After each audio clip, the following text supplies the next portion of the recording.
Hi hello welcome to Telugu 70mm. నేను Prashanti.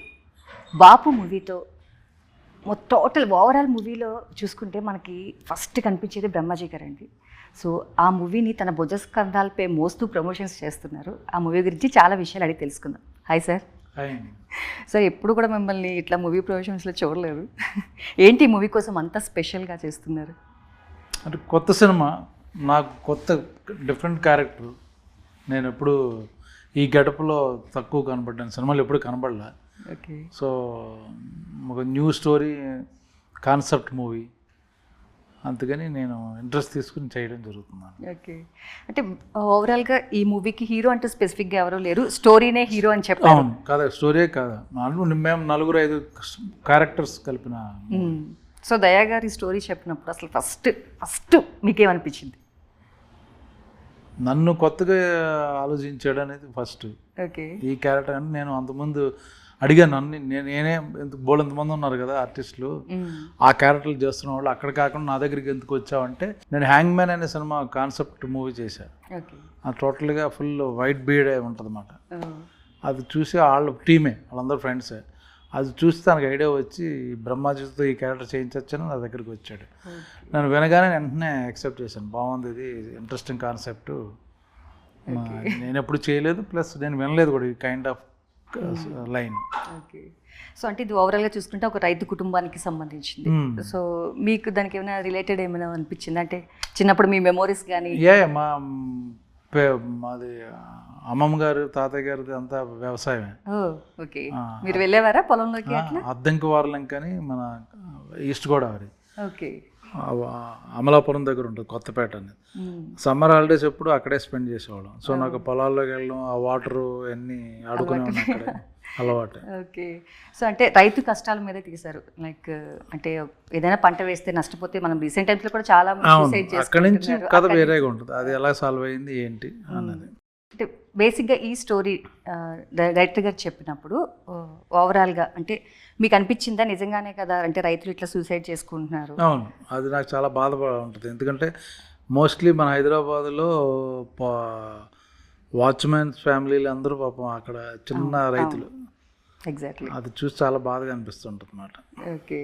So about Sudhakar గారి గురించి, బలగం తర్వాత ఆయన అంటే మళ్ళీ ఆ ట్రైలర్లో చూస్తే ఆయన మళ్ళీ పడుకోబెట్టి మీ తాకి చనిపోయాడు. బట్ కామెడీ చేస్తున్నాడు కాబట్టి ఆ క్యారెక్టర్ వేరు, ఈ క్యారెక్టర్ వేరు. ఆయన చాలా లైవ్లీగా ఉంటుంది ఆయన యాక్టింగ్. నిజంగానే చనిపోయారు అని ఫీల్ వస్తుంది, చాలా న్యాచురల్గా చేస్తారు ఆయన. సో ఆయనతో చాలా ఎలా అనిపించింది ఆయనతో ఓవరాల్గా ఈ జర్నీ? నాకు కొత్తగా ఉంది, రెగ్యులర్ ఆర్టిస్టులు చేయడం వేరేను, ఇప్పుడు ఇలాంటి వెరీ ఆయన చాలా సహజంగా నటిస్తారు.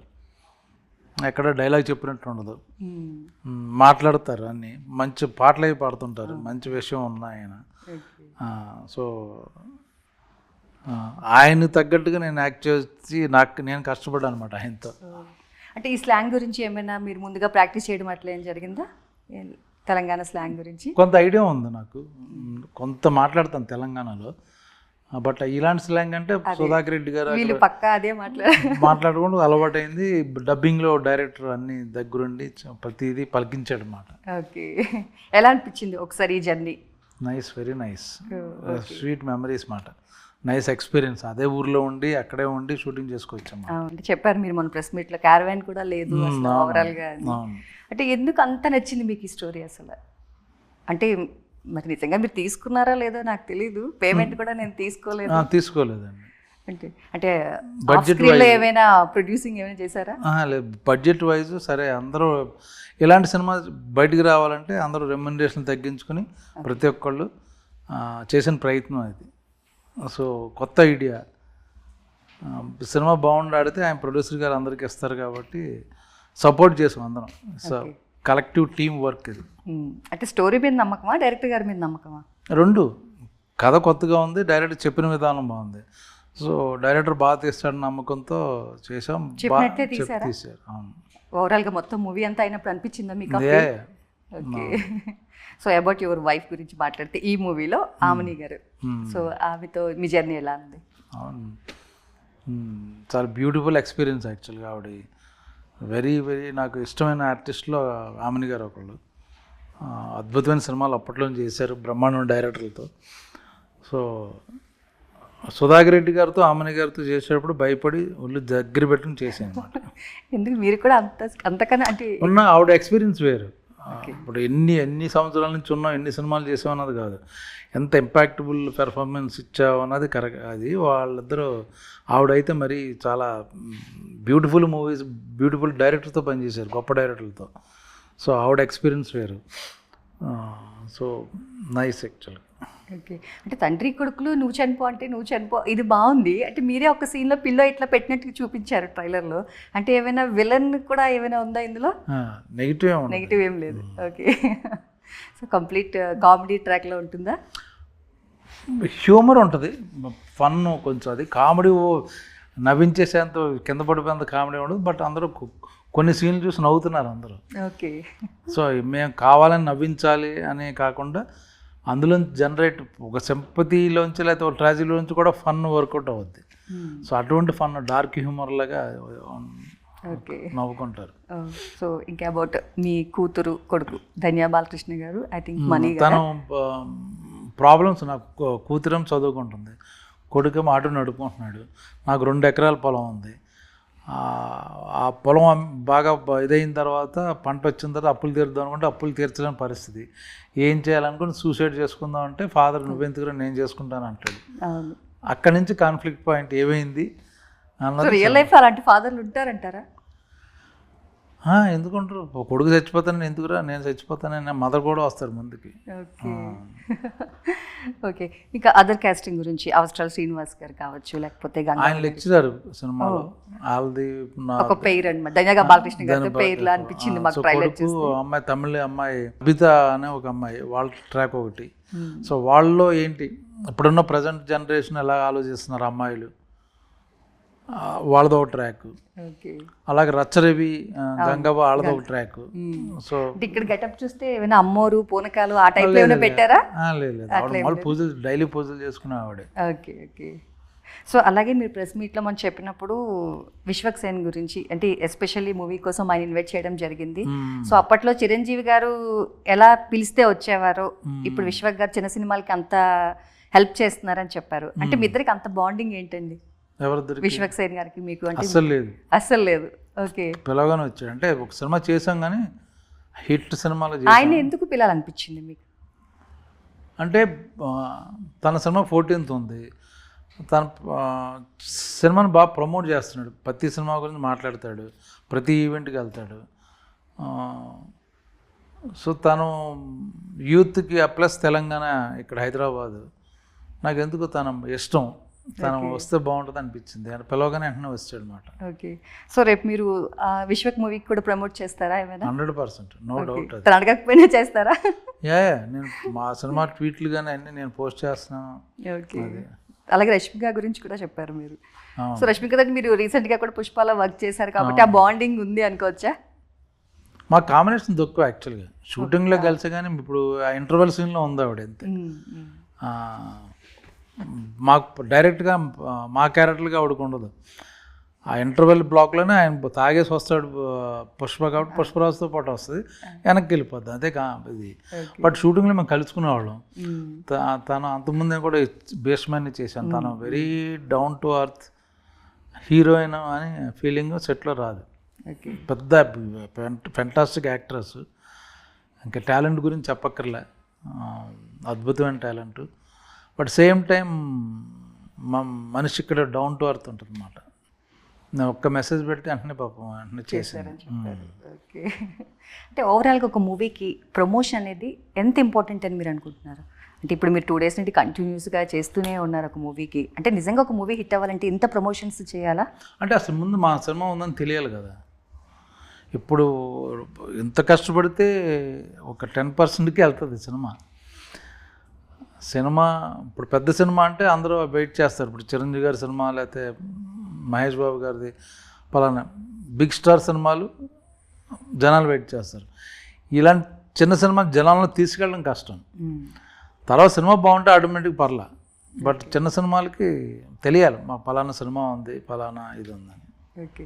సో కరీంనగర్లో షూట్ చేసినప్పుడు ఒక చనిపోయిన సీన్ ఉంటుంది ఊర్లో అందరూ. అట్లా అసలు రియల్ లైఫ్లో మీరు ఎప్పుడైనా చూసారా అంత క్రౌడ్ కానీ, అలా ఒక శవం వెనకట్లో వెళ్ళడం కానీ? అంటే తెలంగాణలో ఎస్పెషల్లీ డ్యాన్స్లు అవి వేస్తారు. ఇది ఎప్పుడైనా మీరు అసలు రియల్ లైఫ్లో చూసారా ఇట్లాంటివన్నీ? చూస్తాను, ఎవరో తెలుసు పోతారు. అదేలేండి. ఇప్పుడు చుట్టాలు పోతారు, వాళ్ళతో వెళ్తాం కదా. ఓకే. ఆ ఎక్స్పీరియన్స్ ఉంది. మా సొంత సిస్టర్ ఎక్స్పైర్ అయ్యారు, అప్పుడు మా మావయ్యలు అయ్యారు, వాళ్ళ ఫ్రెండ్స్ ఊర్లో వాళ్ళు అయ్యారు. సో చావు మనకి డెఫినెట్గా అంటే దట్ మూమెంట్ మనం బాధలో ఉంటాము, ఇది యాక్టింగ్ కదా. సో ఎలా అనిపించింది అని? ఆ పర్టికులర్ సీన్లో నేను లేనులేండి. ఓకే. So okay. సో అలాగే ఒక దేవుడి విగ్రహం తీస్తారు. అంటే ఇదేమైనా లంకి బిందులు కాన్సెప్ట్లో ఏమైనా ఉందా? బంగారం నిధులు దొరికి ఫైనల్గా అసలు సూసైడ్ కాన్సెప్టే మానేస్తారా? లేదు, అది వేరే ట్రాక్, మాది వేరే ట్రాక్. అప్పుడు తర్వాత ఇంటర్లింక్ అవుద్ది ఇది. సో ఇట్స్ డిఫరెంట్ ట్రాక్ అన్నమాట. ఓకే. సో అబౌట్ మ్యూజిక్ గురించి మాట్లాడుకున్నట్లయితే ఇప్పటికి ఒక్కటే సాంగ్ రిలీజ్ చేశారు, ఇట్స్ మెలోడీ సాంగ్, చాలా బాగుంది. ఇంకా ఓవరాల్గా ఎన్ని సాంగ్స్ ఎక్స్పెక్ట్ చేయొచ్చు ఈ మూవీలో? మాది క్లైమాక్స్ సాంగ్ ఉంటుంది, అది కూడా చాలా బాగుంటుంది. ఓకే. మొత్తం బ్యాక్గ్రౌండ్ సాంగ్ వస్తుంది, అదొక మంచి. ఎన్ని సాంగ్స్ ఉన్నాయి ఓవరాల్గా? 4 సాంగ్స్ ఉన్నాయి. మీరు కనిపిస్తారా మాకు ఒక్క సాంగ్లో అయినా? లాస్ట్ సాంగ్ ఏదైతే చాలా బాగున్న సాంగ్ ఓకే. ఏమో బ్రహ్మాజీ గారితో స్టెప్స్ ఏమైనా వేయించారో ఏమో అని, 3 pages తో 3 songs ఏమైనా పెట్టారా డైరెక్టర్ గారు? నేను ఇప్పుడు అందులో నేను ఒక క్యారెక్టర్ వేస్తున్నాను అంతే. ఓకే. సో ఇంకా ఈ మూవీ గురించి మాకు తెలుసుకోవాలంటే, కొత్తగా మీరు ఎంత కష్టపడ్డారు ఏంటి ఇదంతా చెప్తున్నారు. పర్టికులర్గా షూటింగ్ టైంలో మీరు బాగా ఇబ్బంది పడిన సన్నివేశం ఏంటి?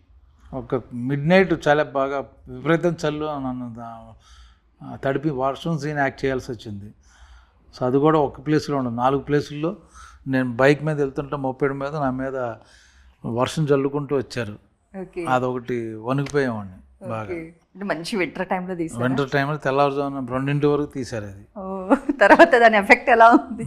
అక్కడ మళ్ళీ ఇంకా అది చేసి హైదరాబాద్ వచ్చాను, రెస్ట్ తీసుకున్నప్పుడు మళ్ళీ వేరే షెడ్యూల్ అన్నప్పుడు వెళ్ళాను అన్నమాట. ఓకే. ఓకే. సో ఇంకా ఈ మూవీలో మీ క్యారెక్టర్ కాకుండా మీకు బాగా నచ్చిన క్యారెక్టర్ ఏంటి?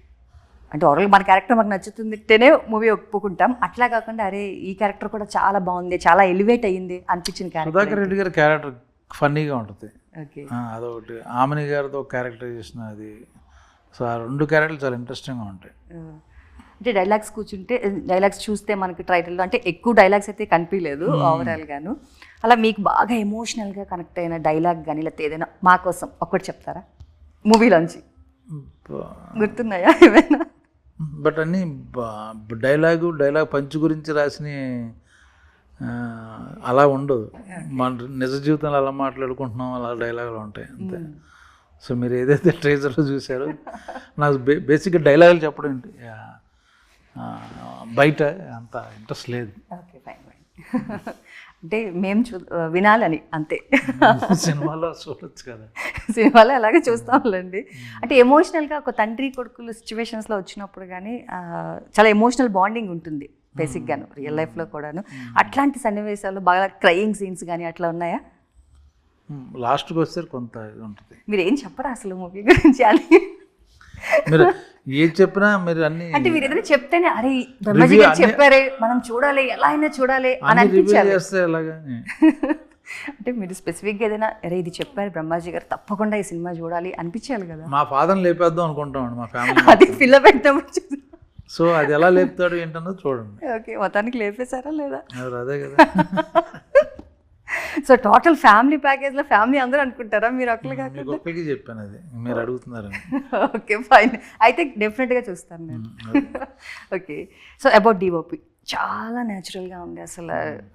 మనం అంటే ఇట్లా నడిచి వెళ్తుంటే ఎలా అనిపిస్తుంది మనకి విలేజ్లో కానీ ప్రతిదీ బైక్ పార్ట్స్. వాళ్ళందరూ ఫిల్మ్ ఇన్స్టిట్యూట్ నుంచి ట్రైనింగ్ అయ్యారు, వాళ్ళందరూ టీం కూడా ఎక్స్ట్రాడినరీ టీము, చాలా మంచి లైటింగ్ అది. ఓకే. అలాగే మ్యూజిక్ చాలా హెల్ప్ అయింది. ఇలాంటి సినిమాకి మ్యూజిక్ ఒకటి, డిఓపిది, ఆర్ట్ డైరెక్షన్, వీళ్ళందరూ మీరు చూస్తే బ్యాక్గ్రౌండ్ అని తెలిసిపోతుంటుంది. ఈవెన్ మేము ఫోటోషూట్ కూడా ఒరిజినల్ లొకేషన్లో చేసాం. మన జనరల్గా ఫోటోషూట్ హైదరాబాద్ వచ్చి స్టూడియోలో చేస్తాం కదా, కెమెరామెన్ మేమందరూ ఆర్టిస్టులు మొత్తం ఉంటే మేము ఇదంతా మా ఇంటి ముందు చేసాం. ఓకే. సో అంటే ఆ ఇంట్లోనే అట్లా ఉండే బైక్ పార్ట్స్ అన్ని యాజ్ ఇట్ ఈస్గా మూవీ కోసం అయితే ఏమీ పెట్టలేదు. పెట్టలేదు as it is. Okay okay. So మనకి తెలంగాణ అనగానే ముక్క చుక్క ఇవన్నీ కనిపిస్తాయి. సో మీకు ప్రొడక్షన్ టైంలో ఎట్లా అనిపించింది అవన్నీ? ఆయన కూడా లంచ్ టైంలో పెట్టాడు ఇటువంటి సీన్లు. మేము తింటే ఇంక సినిమా అక్కడ మధ్యాహ్నం భోజనం చేయక్కర్లేదని ఇలా తీసుకొచ్చి పెట్టేవాడు. Okay fine. Okay okay. So అంటే వితౌట్ మేకప్ లానే అనిపిస్తుంది, చాలా న్యాచురల్ గా అందరి ఫేసెస్ కూడా. అంతే. సో మీరు కూడా ఎప్పుడు ఈ ఓవరాల్ గా మూవీ మొత్తం ఇట్లా లుంగి వేసుకుని ఉంటారా? ఇదే డ్రెస్ అదే అక్కడ అరుగు మీద పడుకునేవాడిని లంచ్ బ్రేక్ లో. ఓకే షూటింగ్ టైంలో అక్కడే నాకు షార్ట్లు అయిపోతారు, ఆ పక్కన ఈ పక్కన కూర్చుని అలాగే. సో మీకు అసలు కాస్ట్యూమ్స్ కి పెద్ద ఖర్చు లేనట్టు ఖర్చు లేదు. డైరెక్టర్ ప్రొడ్యూసర్ గారికి. అందుకే క్యారవాన్ కూడా వద్దు అనుకున్నాం, ఎక్కడ పడితే అక్కడ దొల్లేస్తాం పడుకున్నాం కదా అని. Okay okay okay. బ్రహ్మాజీ గారు, బాపు మూవీ బిగ్గెస్ట్ హిట్ అవ్వాలని మనస్ఫూర్తిగా కోరుకుంటున్నాం. ఇంకొక బ్రహ్మాజీ గారిని ఈ మూవీలో చూస్తామని ఎక్స్పెక్ట్ చేస్తున్నాం. డెఫినెట్గా మంచి ఫీలింగ్ వస్తుంది, మంచి కథ, కొత్తగా ట్రై చేసాం, కొత్త కాన్సెప్ట్, మీకు నచ్చుద్దని అనుకుంటున్నాను అందరికీ. Thank you so much sir. Thank you.